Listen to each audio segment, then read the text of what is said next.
If you're new here, welcome. If you've seen my other stuff, well, welcome back. It's budget season, everybody, and what that means is we're going to rank every single 2026 to 2027 budget policy in the Australian federal budget. We are not going to have time to go over every single budget policy in detail. This is going to more be a rapid fire type of video where you get a general understanding of what's happening with your tax dollars, and then we're going to kind of rank them and figure out what's best and what's worst. We've got those S-rank policies, these things that are just like, wow, that's incredible. I can't believe they did that. And then we have all the way to those F-rank policies, which is more so, what a waste of my utter time to have to learn about this, or you have no idea what you're doing with our money. I'm going to be honest, the way I've decided to rank these systems is somewhat arbitrary and really only based on how I feel about the policy. I am going to try and consider how much good it does for the Australian public, how much money it's actually going to cost us, and overall what the vibes of the policy are. Don't take it too seriously. I'm not taking it that seriously. Most of the time, I'm just kind of doing it impulsively because I think it's a nice way to kind of summarize how we feel about the different things Jim Chalmers and Albo are doing with our money.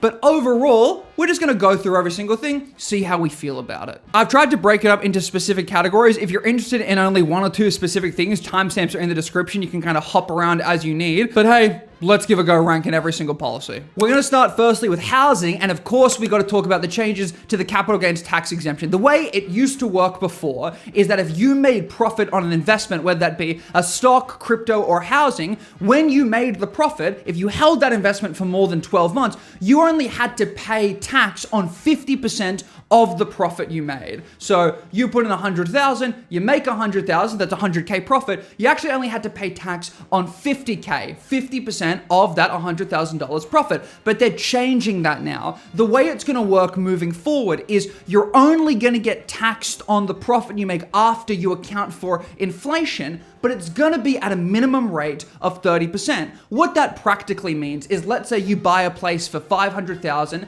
and it goes up to 800,000. You sell that, you made $300,000 in profit. When you account for inflation, inflation was about $100,000 worth of losses, so you've only really made $200,000 worth of profit. Instead of now only having to pay 50% of that profit, 100K, you're gonna have to pay a minimum of 30% on that $200,000. Now, depending on inflation, when it's low, you're gonna pay more. When it's high, you're gonna pay less. But overall, it's gonna make sure that property investors are paying more in tax. It gives people less opportunity to dominate the market. And overall, that's a good thing. I truly think this is an S-rank policy. It took a bunch of political capital to burn to get here. And although it might cause some minor issues in the short term, it is gonna de-incentivize people from seeing housing as something that is this perfect way to make money and hopefully open up the market for more first-home buyers to get in there and own a home of their own.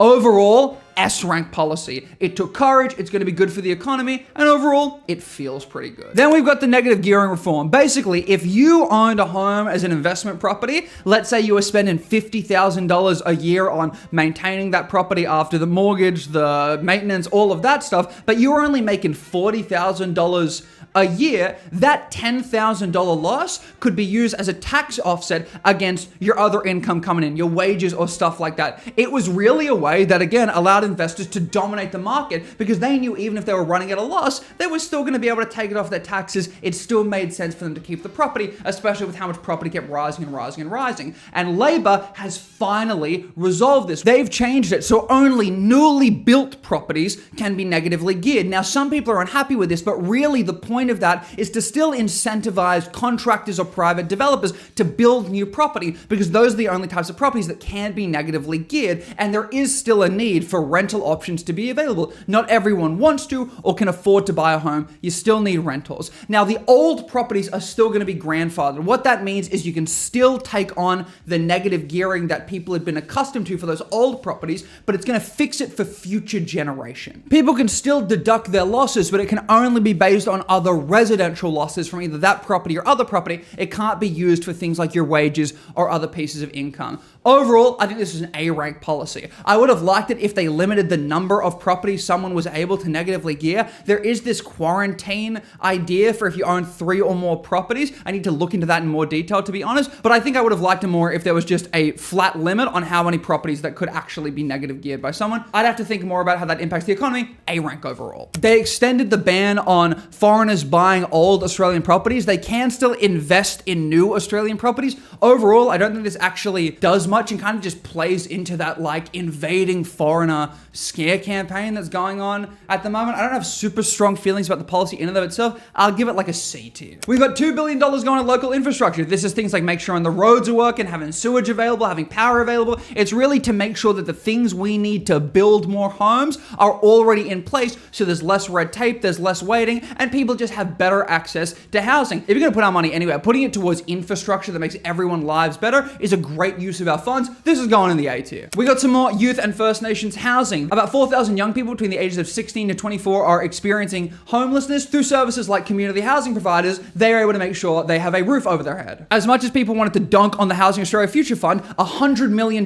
from that investment is going towards making sure these young Australians in rural communities have a roof over their head. A-tier policy helps people and doesn't actually impact the budget because it comes from the investment. Good stuff, Labor. For renters' rights and assistance, the government is saying it's going to continue trying to make sure that rules around renters' protection is unified across the country, but there isn't actually new funds being specifically put towards that in this budget. So just by default, that's an F rank there. They're also trying to make building cheaper and actually doing this in an interesting way. There's different standards that tradies have to go by, and to access all of those standards, it costs them about $1,600 a year. Labor's just making it free to be able to access those standards. And that doesn't seem like the biggest amount of money being spent on people, but overall, it just makes it a bit cheaper for the people who are building our homes and providing services to people. That should hopefully help a little bit to get the cost down and make their lives a bit better. I'm going to call that an A-rank policy. I think that's a good thing to do. We get more changes thanks to the stage 3 tax cuts. That 16% tax you were paying on income between 18 to 45,000, that's going to get dropped down to 15%.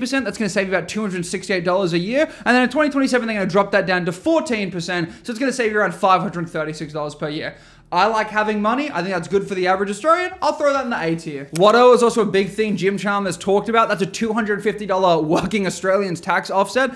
Basically means you get $250 off your taxes. Again, I like having some money. It's not gonna make a big difference in the long run. I'll throw that in the B tier. There's $1,000 tax deduction for everybody. That sounds exactly like what it is. Everyone gets $1,000 off their taxes. Again, nice to have, not the most useful thing in the world. I'll throw that in the B tier. There's a big crackdown on trust. This is another big thing that's gonna be a little bit complicated to explain. Think of a trust like a bucket, and imagine I made $400,000 a year. I don't want to pay tax on that $400,000, so I'm going to throw that $400,000 into the bucket and make sure $100K is going to my wife, $100K is going to my son, $100K is going to my daughter. Now, assuming that my wife and my children are going to be on a lower tax bracket than I am, they're going to pay less tax on that $100,000 than I am going to pay on that $400,000 overall. It was just a little bit of a loophole to skirt around the tax systems we have in place. The way it's now going to work is that all income given out by a trust is going to be taxed at a 30% minimum. And whatever you end up paying, you're going to get that amount of tax credits for the other income you bring in. But the thing is though, let's say that an individual paid $15,000 in taxes from the trust, and they got $15,000 worth of tax credits, but they only needed to pay $10,000 in tax that year. That extra $5K is gone. It's just out into the ether. They don't get to accrue credits or anything like that. There are some exemptions for things like trusts related to farms or estates when you're dealing with someone who's passed away. It's not they're just doing this blanket rule that crushes trust generally, but all in all, I think this is an incredible way to manage the tax loopholes. There's this buffer period. So normally when you move assets out of a trust, you have to pay capital gains on them, and they're not going to be enforcing that till I think June 2030 off the top of my head. So overall, exceptional policy. That's an S rank from me. There was this short bit of time where businesses who made less than $10 million got this $20,000 write-off if they bought an asset. Think of the tradie who needs to buy equipment for going on the job site. They've made that permanent. Again, I think that's a really good thing. There are 4 million small businesses in Australia who are going to benefit from this. Hopefully it increases productivity and it makes it easier for Aussies to get the services they need at a cheaper rate. I'll throw that in the A tier. I don't remember this one. What was it? I'm not a businessman, so I don't fully understand this one. But we got loss carryback and startup refundability. Here's how I think it works. Let's say you're a restaurant and you make 50,000 profit one year and you pay 12,500 in tax.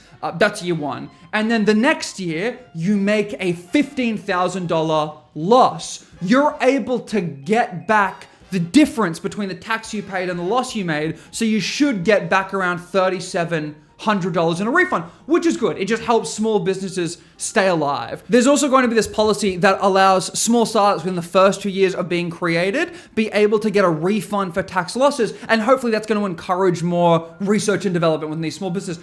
Overall, these things sound really good. Again, I'll throw that in the A tier. Venture capital incentives are being expanded. I'm going to be honest, I don't fully understand what that means. My understanding is that is again to push for more innovation and entrepreneur stuff in the market. I'll throw it B. I truly don't have the time to research this. This video is already going to be long enough. The passenger movement charge has been increased, which is scammy. Basically, when you leave the country, you have to pay a certain amount of money. That's getting increased from $70 to $80 per person. It's kind of a hidden tax most people don't even know about. F tier, okay? I get we need some money. I feel bad about it, and it's frustrating because I'm leaving the country later this year for a little bit. F. Fuel and energy time, baby. Fuel excise got slashed. That was kind of pre-budget, so I can't really count it, but it is included in this budget, so I think it's worth talking about. I honestly don't know if we needed to do it. I know people were panicking, and I understand that the government needed to do something because fuel is a relatively inelastic thing. People are always going to need it, so the more it costs, the more pain it's going to be causing people. But when so much of the price going up was partially the increased demand from fear, I don't know if buying into that was necessarily the best thing. I'll throw it in the C tier. When it comes to fuel and fertilizer, we're building this war chest to make sure if there was ever a chaotic situation where fertilizer wasn't available again, we were going to have the funds necessary to buy it. We're not building a storage facility or anything. It's more so these emergency powers and funds we're going to have available in case we need them. We are also going to be increasing our fuel reserves. We've already got 1 billion liters of emergency diesel and jet fuel available. Basically, it means we're going to have 50 days worth of diesel and jet fuel and an extra 10 days worth of petrol. It's still below our international obligations. So all in all, I'm going to throw this in the C tier. From July 1st, 2027, liquid natural gas producers have to keep at least 20% of their supply available in Australia in case the Australian public ever needs it. Look, increases fossil fuel usage a little bit. That's not the best thing in the world, but when emergencies happen, we need to make sure we have reserves available. That's pretty good. I'll throw that in the B tier. Aussies are going to have access to the home solar and battery market. Basically, the way it worked before is if you had a battery and you had excess energy, you could sell that back into the grid, but you would be capped at the price your provider was willing to pay. Now Aussies are going to have access to almost like this virtual power plant where they can choose which provider or which market they want to be selling their energy to, and then they're going to have different prices. It's almost like different batteries are going to be bundled together, and then it's going to be bought by the energy market and put back into the grid during points of high usage or when it's needed. Overall, I think it's a really, really cool idea. I like that people have more power over the resources that they're accruing, that they can decide where they want to sell it on the market rather than being forced to use their provider. I think that's an S-tier policy. I think it's really cool. We're winding back the tax exemptions you would get on electric vehicles. Look, it sucks a little bit that you're not going to get as much money when buying an electric vehicle as you did before, but the government is basically making the argument that, look, we put that 100% tax in because we needed people to start buying electric vehicles, and we're going to drop that down to 75% as it becomes more of the norm, that the government can't subsidize everything for the rest of time. And honestly, I think that's pretty fair. I'll throw that in the B tier. We're investing $2.3 billion overall into cleaner fuels like hydrogen, electric vehicle charging stations, more EV chargers in rural areas, and just more public transport that's going to use renewable energy where possible. Again, I think that's an exceptional thing to be doing. It's going to decrease the use of fossil fuels. It's going to take pressure off the price of petrol, and it just makes it a bit better for everyone. I'm throwing that in the A tier. Healthcare time. On its face value, giving $25 billion to the hospital system over 5 years sounds like a good idea, but at the end of the day, basically what happened is it's very expensive to run a hospital. The cost is shared by both the federal government and the state government, and over time, the percentage of money being allocated between the federal and state governments was decreasing on the federal side of things. Now, when they did an investigation into what was needed to fix the hospital system, the inquiry basically came out and said, look, there are some major systemic changes that need to happen. You can't just throw money at the issue and hope it gets resolved. And what the government has done in response to that is throw money at the issue and hope it gets resolved. I like hospitals having money. It doesn't sound like there's any actual structural changes that are being resolved here. F rank, do better. The 137 Medicare urgent care clinics are going to be permanent. They basically want to make it so that the average Aussie is only 20 minutes away from one at the longest. They're a really good thing, and they should hopefully take some pressure off the hospital system, which is going to fix more of the systemic issues the healthcare system is dealing with. I think that's an A tier policy. The government has included additional medications on the PBS. These are going to be things like cystic fibrosis medication, a specific type of cervical cancer, and things for chronic kidney disease. The PBS is one of the greatest things in the world. It means that your access to medication is constantly kept at a low price. Adding more things is incredible. S tier policy. The government is continuing with its bulk billing push. They're hoping to get 90% of GPs bulk billing by 2030. It was at a low of 77% during COVID, and it's about up to 81.4%. I'm hopeful. I think it's a good thing that bulk billing is available for everybody. We need to figure out some issues when it comes to things like physios, nurses, psychologists, psychiatrists, but overall, we're heading in the right direction. That's an A tier policy. There's this thing called the public dental services for adults. It's effectively free dental work at state and community clinics for low-income older Australians. It used to be paid for year by year, but they're going to make it permanent. They're going to be given the money every year. It's not going to be this year by year thing. Overall, I think that's a good thing. I would like dental to be included in Medicare, which is definitely something that is possible to do, not just for lower income Australians, but overall, it's still a good thing. I'll throw that in the B tier. We got $277 million going to mental health, mainly for community centers and Headspace. Again, really, really good thing to be doing. I think psychologists need some more power in requesting additional funding for clients who might need longer forms of treatment, and we need to find a way to have neurodevelopmental assessments at least partially paid for or entirely paid for by the government, because a lot of the time people go for those assessments because they need extra money from the NDIS or support services. Usually those people don't have the money for an assessment anyway. But hey, move in the right direction overall. We'll throw that in the B tier. The over 65 health insurance rebate is scrapped, and that's a good thing. Basically, if you had private health insurance, you got a rebate. It was 24%, but for older Aussies, it was more. The government has brought that down, so now everyone is getting that rebate of 24%, and overall, that's a good thing. I understand the rationale by John Howard was older Australians are going to be paying more, so they should get more of a rebate, but at the same time, they typically have more money, and they have assets or homes or things like that. They will be okay. People are not going to be getting rid of their healthcare because of the rebate minorly changing. Things are going to be okay. I'll throw that in the A tier. Changes to the NDIS was another huge feature of this budget, and there's some good and there's some bad. Overall, they are trying to cut the number of people on the NDIS, and that is somewhat reasonable. The NDIS was this behemoth that just kept growing. It was unsustainable. But at the same time, there are a lot of Australians who were relying on funding from the NDIS, but something had to be done. Basically, the changes they are making is stricter requirements to even be able to get on the NDIS, making it so for an even greater number of services, you have to be officially registered with the NDIS. They're trying to crack down on fraud, which, although is less prolific than some online provocateurs want you to think, is an issue we actually need to deal with. And they're going to be tighter reassessments to see if people still need to be getting the funding they actually are. Overall, I think that creating a broader community outreach program or community services that can assist people for their day-to-day needs is a good thing, that moving towards things like the Thriving Kids and foundational supports programs, which are more so in the community or schools or medical spaces that assess and support based on functional capacity rather than diagnosis, is a good thing. My only worry is oftentimes when the government makes these changes, things get cut or taken away before the necessary changes or alternatives are effectively in place. I worry about how many people are going to fall through the cracks, but at the same time, it is just a fact of the matter that the NDIS could not keep growing at the rate that it was. Overall, I'll put this in the hopeful B tier, that I think it's a step in the right direction, but it could absolutely cause more harm than good if not implemented properly.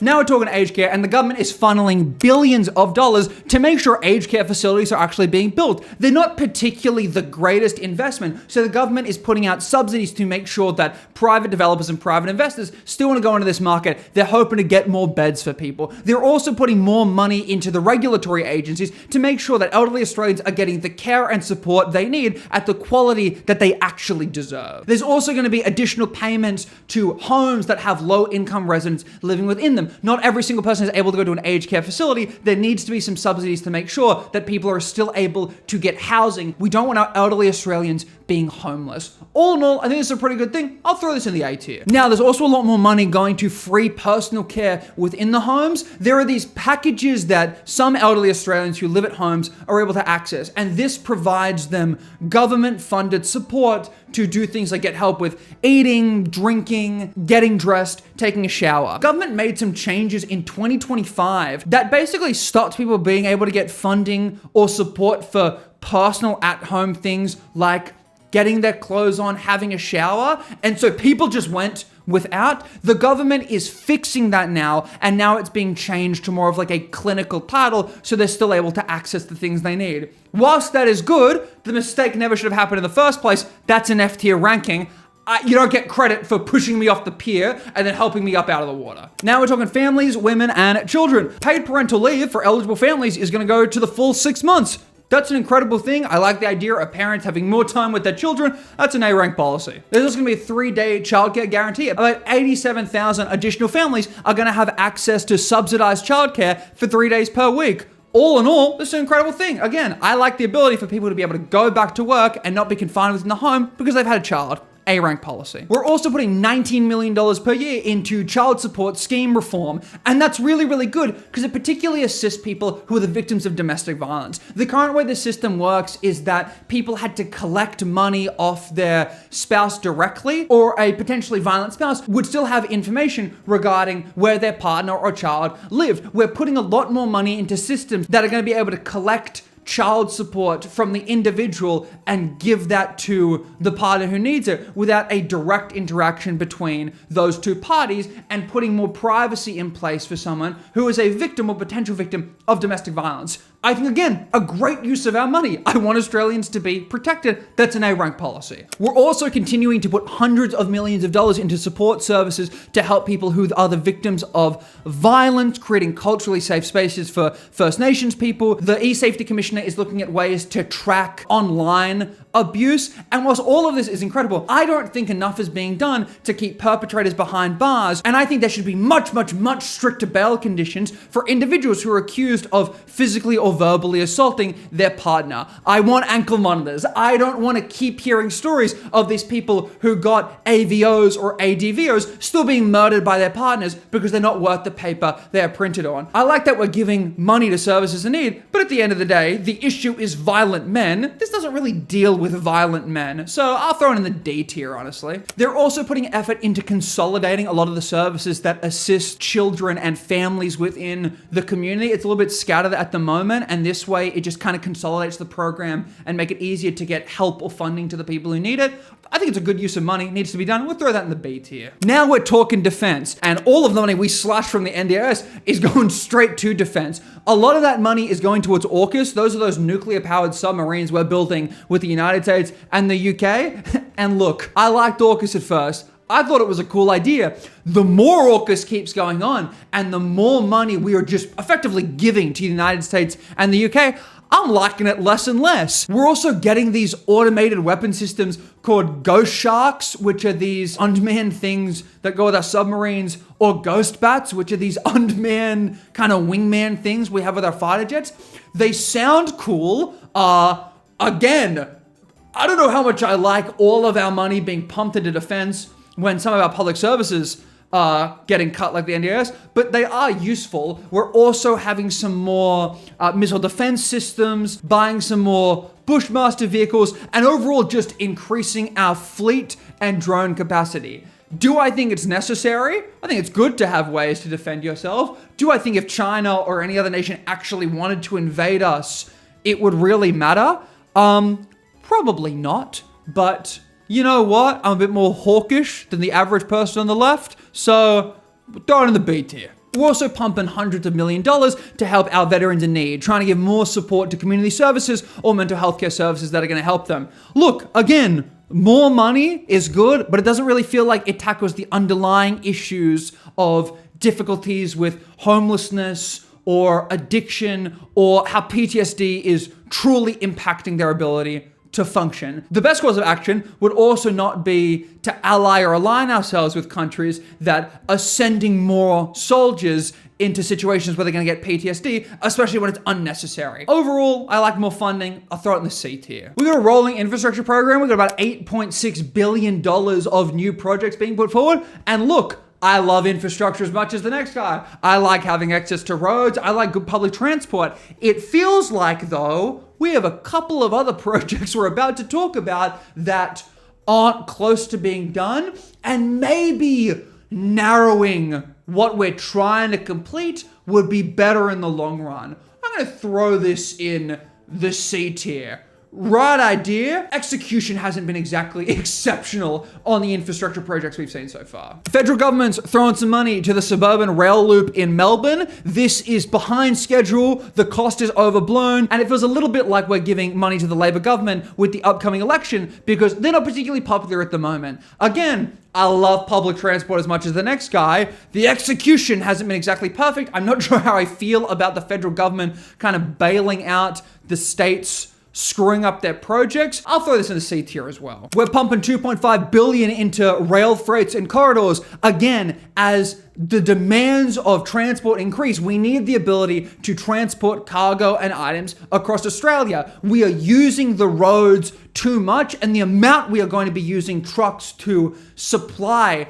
the parts of Australia with what they need is only increasing, and that's going to increase emissions, cost more on petrol, and damage the roads. We need to get the amount of rail freight we're using dramatically higher. I don't have an issue with pumping funds to infrastructure.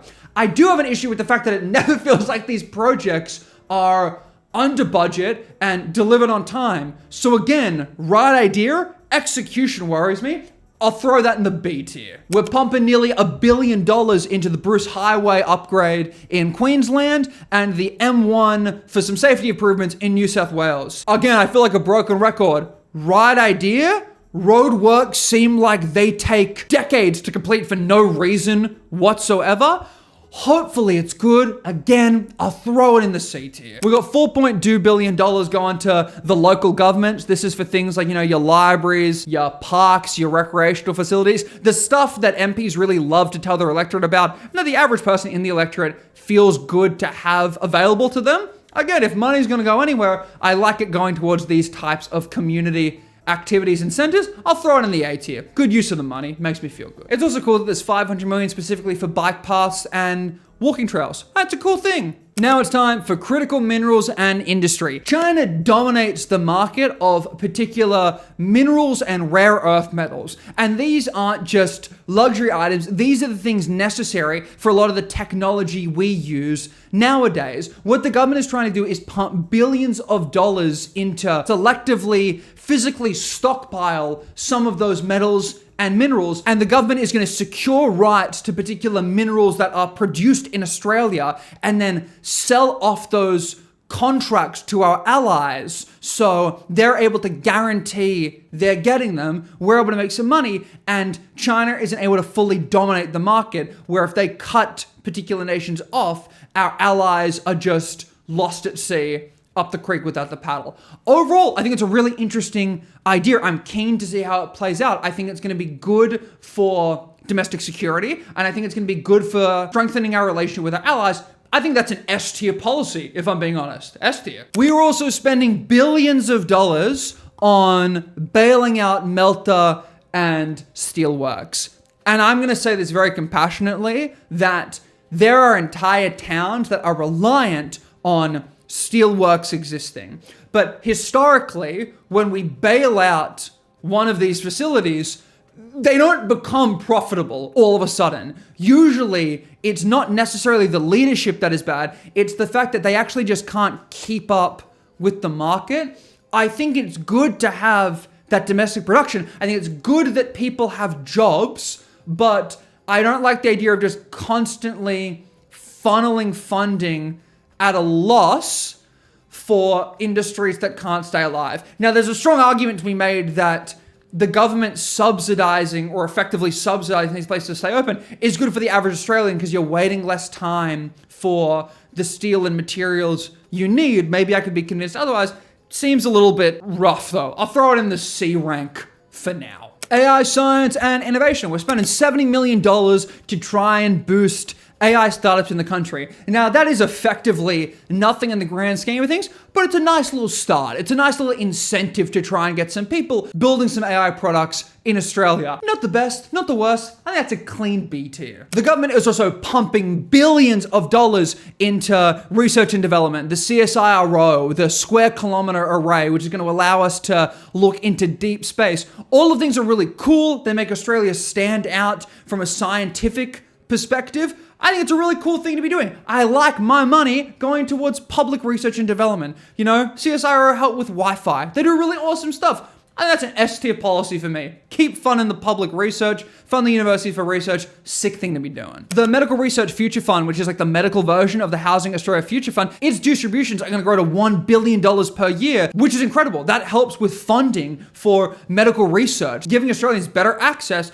to incredible healthcare. It's just an incredible system, and it doesn't really cost the budget much. That's a clean S-tier policy, no questions asked. Now we're talking about the digital space, cyber, and security. We're pumping nearly $700 million into unifying that digital ID. This is the stuff your grandmother who watches way too much Avi Yemeni freaks out about. There are some concerns around your privacy and data being stolen, but the general idea is to reduce the amount of identification needed to access important government services. Look, privacy is always a concern, I'll admit that, but at the same time, I'm not going to pretend Meta and Google and Palantir don't have billions of data points on me anyway, and I think generally speaking, it's not that crazy of an idea to have a unified identification system, which just makes it a little bit easier to access the services you need. I'm not that fussed.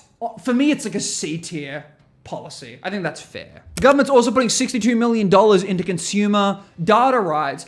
Basically, they're going to make it so you should be able to go to your provider and request your data be given to you in a portable, easily transferable format, so you can go to one of their competitors with your data and actually get the services you need, get the best cost. It just makes it a bit easier for you. I think it's a really awesome thing. It's only going to be industry specific for now. It started with banking and we're hoping it's eventually going to move to telecoms, but cool idea. I think it's an A-rank policy so far. We're spending $2.2 billion on Services Australia, improving infrastructure, getting more workers there to make sure it's easier to access places like Services Australia, Medicare, all of the things that the average person needs to function within Australia. I think it's a really good thing to be doing. I think there's probably a lot of bureaucratic red tape that makes this cost more than it should. I think usually these upgrades are unnecessarily slow, but it's still really good to constantly have these systems updated. As slow as it is, I'll put it in a B rank for now. Government is spending about $90 billion on increasing our cybersecurity. We had those major breaches with Optus, Medibank, Medisecure, which is one of the reasons people freak out about the digital ID coming into it. So spending more money on protecting our online infrastructure, that's a good thing to be doing. I don't know too much about this. I think more security is good. I don't have the strongest opinion. I'll throw it in the B tier as well. It sounds like it's necessary, but kind of whatever. The government is also pumping about $120 million to reduce the amount of money laundering that was occurring.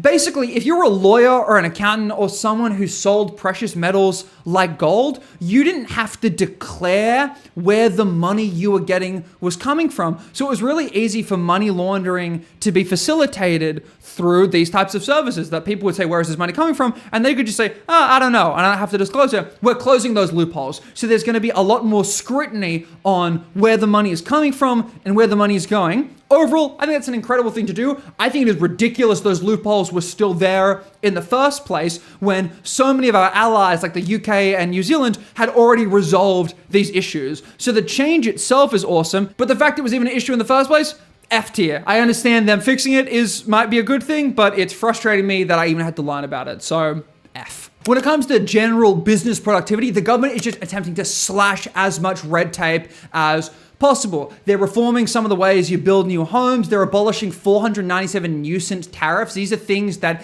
maybe it was important to protect a market at one point, but it's just no longer necessary. They're trying to simplify the tax system. They're overall trying to use artificial intelligence to cut the weight on things getting approved. There is some risk that AI is then going to miss certain environmental protections, but overall, if AI can quickly detect that where the home is going to be built is nowhere near anything that needs environmental protections, hopefully that can just get passed through a little bit quicker. They're also trying to move towards this single national market. There are different taxes across the states that make it really annoying and difficult if you are a business owner who employs people across Australia. They just want to have more of a unified system. Same when it comes to occupational licensing, that if you're qualified in one state, it'd be great if you were immediately qualified in another so you could move around as projects needed you. Overall, put these in the A tier. I think they're really good things to be doing. When it comes to workers, wages, and migration, it's some really good news for younger Aussies. It used to be that if you were under the age of 21, you were able to be paid less despite doing the same exact job, but that's changing. So anyone over the age of 18 is going to be paid the exact same for the work they're doing. Now, this isn't technically the government. This is the Fair Work Commissioner, but it still impacts the budget. S tier. Incredible stuff to have. When it comes to the gender pay gap review, the government hasn't allocated any specific new funding, so it kind of gets an F by default, but the systems that are in place are overall increasing workforce participation and closing the gender pay gap. So yeah, F for now, because they haven't directly done anything, but it's good overall. There's also going to be migrant skills and migrant reform in the way people are able to come to Australia. It used to be that the points on whether or not you were going to be It used to be when deciding if someone was a permanent resident, the point system was kind of out of whack, that you could have this 20-year-old who was single, who had a master's degree, that could potentially get beaten out by a 45-year-old who had a trade, and no shade on that whatsoever. But in the long run, that 20-year-old is probably going to produce more for your economy and participate longer into a greater degree within Australian society. And they've just changed the way the point system works and the skill assessment is going to work. Again, skilled immigration is needed. You want to make sure that's being done in a fair and proper way. I think this is an A rank when it comes to the changes they've implemented. When it comes to First Nations and closing the gap, the government is spending $1.2 billion on trying to close the gap. I'll just read a couple of these too, because I think they're really, really good. You've got the Aboriginal Hotels Limited, which is critical short-term accommodation. You've got Birthing on Country, which is a culturally safe maternal care for 1,100 mothers. You've got the Aboriginal Community-Controlled Health Services infrastructure. There's 100 projects already underway. They're doubling the remote jobs and economic development program. It was at 3,000. Now it's going to be to 6,000 new jobs. There's also the 13-yarn crisis care expansion. Overall, really, really good things to be seeing. I am still bitter about the Voice of Parliament not getting through, but overall, I think having these types of services that assist Indigenous communities is a great thing to be having. I think it's good to put our money towards reconciliation and closing the gap. A-tier policies. Government's pumping $18 million per year onto online gambling harms, trying to reduce the amount young people are gambling, trying to get them more counseling services, trying to do some online campaigns to bring awareness about the harms of gambling and trying to stop people getting addicted. Now, none of this deals with the pokies. None of this just outright bans gambling advertisements. So it falls really flat for me Honestly, I get what they're trying to do. I don't think it's necessarily bad, but I think it goes nowhere near far enough. That's an F tier policy for me. Just ban the ads if you care that much. They're also spending about $20.3 million to try and get on top of the illegal tobacco trade. And again, this is useless. I did a video on this ages ago. The issue is that they are taxing it to such a ridiculous degree that private underground market is always going to thrive. If you really wanted to resolve what's happening with the illegal tobacco trade, you would just tax it at a more fair rate, and you would still try and encourage people not to get addicted to tobacco, because the people who want to smoke are already going to smoke. They're already going to vape. Prevention is better than cure, but putting these taxes up to such a ridiculous degree isn't actually preventing harm at this point. Again, F tier policy for me. Government's also putting about $12 million into this sender ID registration system. Basically, big companies like the banks or the ATO or MyGov, things like that, they're gonna have this unique ID registration that is going to be able to be interpreted by your phone. And so then if there is an ID that isn't registered or is unknown, it's going to go into this kind of single contact within your phone. So it's going to be way more obvious when scams are coming through. Hopefully it saves Aussies about $8.6 million in tax revenue if we're able to get these scams under control. So I think that's actually exceptional. That's an S-rank policy for me if it works. When it comes to combating anti-Semitism, they are implementing all 14 recommendations from the Royal Commission to Anti-Semitism and Social Cohesion. That's going to cost about $604 million. I like the idea of most of these things, like providing funds to the families, to the lifeguards, putting more security systems in place to protect the Jewish community, putting forward that high-risk terrorist offender regime, greater funds to the AFP National Security Investigations Team, and just giving more money to the Jewish community to protect themselves. At the same time, does $600 million sound like a lot? Yeah, it does. Do I also think that anti-Semitism is a pretty significant issue that we really need to nip in the bud? Also, yes. I'd have to look a lot more into every specific thing that is being funded here, but I don't disagree in theory. It does sound like a lot of money though. So I'll kind of put it in the C tier for now, but maybe it could be higher if I really like the things that were actually being implemented here. $2.5 billion is also going towards our response with natural disasters. So this is increasing our aerial firefighting fleet and increasing the national cell broadcast system so we can ping your phone if something horrible is happening. All in all, these are incredible things. That's an S-rank policy from me. $21 million is making sure that the Australian mainstream media is still sustainable, suspending some taxes, trying to modernize media regulations, and providing some more funding to the Australian Associated Press. Good things to have a well-funded media. You just hope they're not too biased and actually holds the government to account, even if that government is the one funding them. I think it's an A-tier policy. We're spending $15 million over 3 years for the Auslan video relay service. So it's not just available in business hours, it's available whenever people who need it. Again, I think that's an incredible use of our funds. The more funding, the better for something like this. If it makes sure deaf Australians are able to access the services they need, S-tier policy. We're also spending about $150 million for Australia's role in hosting the COP31. This is a big leaders event in the Pacific. It's incredible for Australia to be there. It helps with security. There's good economic benefits. It's just a generally good thing to be doing. Unfortunately, you have to spend money to ensure that you're well respected at an international level. It doesn't directly help Australians, but in the long run, the deals and allyships made at these types of events do benefit the country. I reckon it's in the B tier. And finally, when we talk about the ATO, there's ATO relief for struggling businesses. It's just some really broad stuff they did, like pausing debt collection where appropriate, simplifying some pay-as-you-go systems. It's a nice thing to have, nothing particularly special. We'll call it C rank. So all in all, here's the final rankings. Again, that ranking system was relatively arbitrary, but this generally lets you know how I feel about this budget. If you want to make a tier list of your own, at some point I'm going to put it in my Discord. The Discord has been dead for quite a while. I kind of purposely wanted to kill it because I think as I was figuring out my politics, we were a bit too lax when it came to the rules and the way people were able to engage, but we're going to be a lot stricter moving forward. But yeah, if you want to come say hi, check out the Discord. If you want to grab this file to do it yourself, you can also do that there. It's been real. Thanks for watching. If you did make it to the end, let me know what you think in the comments. Please like and subscribe. And yeah, and a final point, I didn't really touch on it in the video because it doesn't super matter, but for all of the people who are salty about Albo breaking his promises, cope and save. I think it's absolutely worth it. And yeah, I'll see you when I see you. It's been real. I'll catch you for the next budget.